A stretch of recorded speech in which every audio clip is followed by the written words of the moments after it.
आपने डंकी में देखा होगा कि कैसे लोग दूसरे देश में ज्यादा पैसे कमाने और अच्छी जिंदगी की तलाश में लाखों रुपए खर्च कर अपनी जिंदगी दांव पर लगा देते हैं।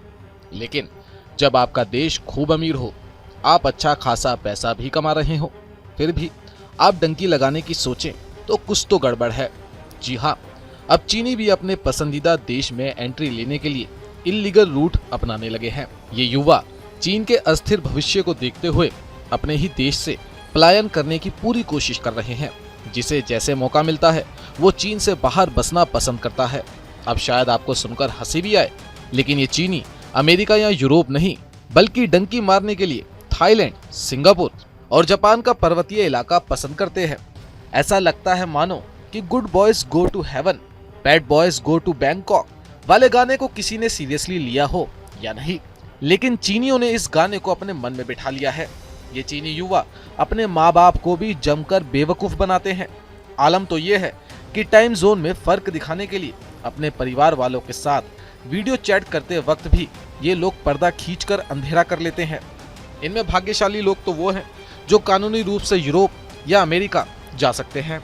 सबसे साहसी लोग वो हैं जो लैटिन अमेरिका की यात्रा करते हैं और भौगोलिक सीमाओं को पार करते हुए मैक्सिको या फिर अमेरिका पहुंचते हैं। अब आपके मन में सवाल आया होगा, क्या ये वही चीन है जिसको लेकर दुनिया भर में चर्चा है कि ये आने वाले कुछ सालों में ही अमेरिका को बुरी तरह से पछाड़ देगा, जिस बात से अमेरिका भी भली भांति वाकिफ है। लेकिन अगर आप थोड़ा ध्यान से सोचें तो आपको पता चलेगा कि अमेरिका अमेरिका क्यों है।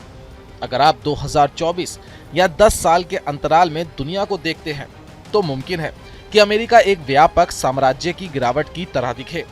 जब अमेरिका की शक्ति को चुनौती देने वाला कोई नहीं था, तब अमेरिका ने हर मोर्चे पर अपनी शक्ति दिखाई और पूरे विश्व को जोड़कर रखने के लिए जरूरी हस्तक्षेप किया। इसे ध्यान में रखते हुए यदि आप लॉन्ग टर्म में देखें तो भविष्य में किसका वर्चस्व अमेरिका से अधिक तार्किक लगता है। तमाम इकोनॉमिक संबंधी चुनौतियों के बावजूद अमेरिकी अर्थव्यवस्था महामारी के बाद से बढ़ रही है और तेजी से बढ़ रही है, जबकि चीन और यूरोप की अर्थव्यवस्थाएं ठहर सी गई है। पिछले 5 सालों में कई विकसित देशों में लॉन्ग टर्म डेमोग्राफिक गिरावट तेज हो गई है, लेकिन अमेरिकी डेमोग्राफिक ट्रेंड्स स्कैंडिनेविया या साउथ कोरिया जैसे देशों की तुलना में ज्यादा स्टेबल है।